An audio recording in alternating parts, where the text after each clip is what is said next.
Hi, I'm Maxine. I'm 27 years old and I'm a breast cancer survivor. Hi Maxine, thank you so much for taking the time to speak with us today. I'd love if you could introduce yourself with a few things about you.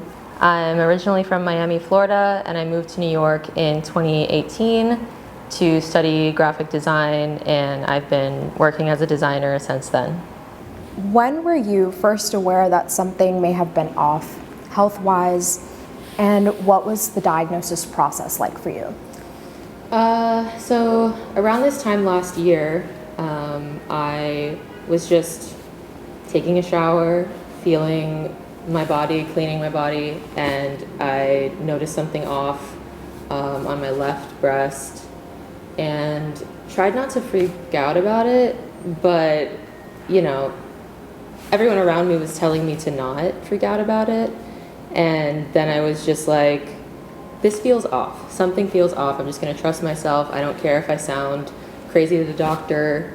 And yeah, I just asked for a second opinion, and then they told me I should get a biopsy, and that biopsy turned out to be cancer. And from that moment forward, my whole life changed. And I'm just like so grateful to have been past that process at this point. Like, I'm totally in remission and everything's good. But yeah, it's only been a year. I started treatment about a month after I received my diagnosis, and I'm lucky to be able to say that. A lot of people have to wait constantly. So I started chemo last year in July, and I did that for 4 months.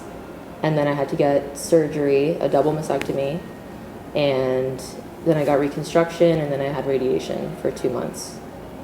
Wow. Yeah, and now I'm on medication that I'm going to be on for 5 years. Even technically still, you're in the process of recovery. For sure, yeah.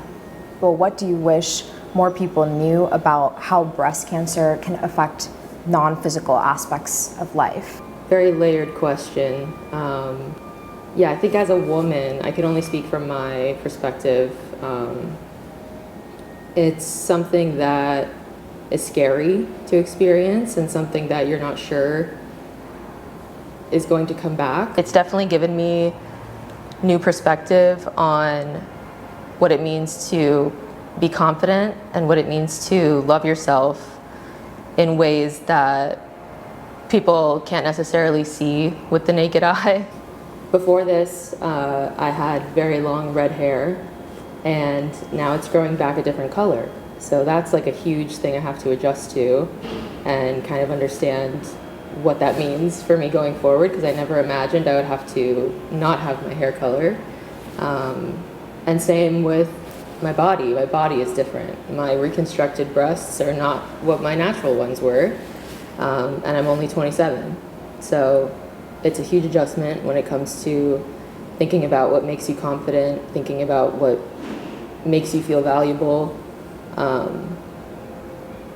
Yeah, it's definitely something I'm still processing because it's only been a year. But yeah, I feel like now my sense of confidence comes from things that aren't so physical. I feel like I'm getting a second chance at life and getting a second chance at showing up for people who I love, who showed up for me in this time of like really hard things. Yeah. What are some of the things that you would love to take a stab at with this like second wind that you feel in your life? Yeah, I think definitely caring less about my physical appearance. Yeah, just being confident in the person that I am and not necessarily like what people see right off the bat. I think I always would like to think that I was not a superficial person before this, and I don't think that I was, but I definitely clocked that I, put a lot of value in things that I can see with my eyes and not necessarily,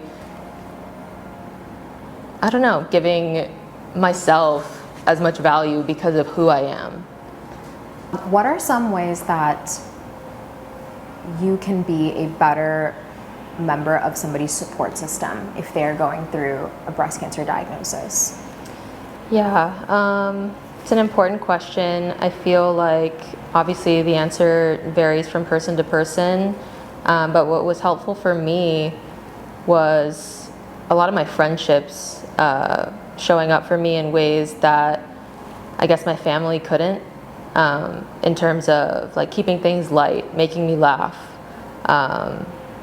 just acting like everything was normal, but also not being afraid to talk about the hard things that I was going through, and just giving me like space to take up space. And I think that's a skill that you have to acquire to be there for someone, and it's really important to be aware of that when someone around you that you care about is going through this. Make sure that they feel that they are taken care of and that they don't have to take care of you, because that's a huge thing when we tell people that, you know, we have this disease, illness. They have a really scary reaction sometimes, and it makes the person that's going through it feel like they have to be a caregiver as well, which can be overwhelming, and that's like the last thing that they need in that moment. I'm sure, as you know, there are quite a few breast cancer awareness organizations, and they offer quite a range of support, but the Pink Fund is specific in its mission towards helping people who are actively in treatment. I'd love to touch a little bit more on why an organization like that is so important. Yeah, I think a lot of these cancer organizations are putting money towards research and medical research and technology in that department, and that's all super important, but it's not really affecting the person who is getting the treatment in real time. It's more so something that takes years and years of development and is helping the greater cause, but the people that are going through it right now are suffering and going through horrible things, whether it's loss of their jobs or loss of any sort of consistent income that they had before and can't keep now that they're going through treatment. I think the Pink Fund is so important because it's helping those people keep their lives in the same stable place that it was before this diagnosis, as if this diagnosis wasn't enough to unravel it completely. It's so important to be able to support people that don't have the means of keeping their job at this time and taking care of their families and just keeping a sense of normalcy while they're going through this really scary thing. Absolutely. Thank you so much for coming in and speaking to us here at Vibe about what this last year has been for you and your experience with surviving breast cancer.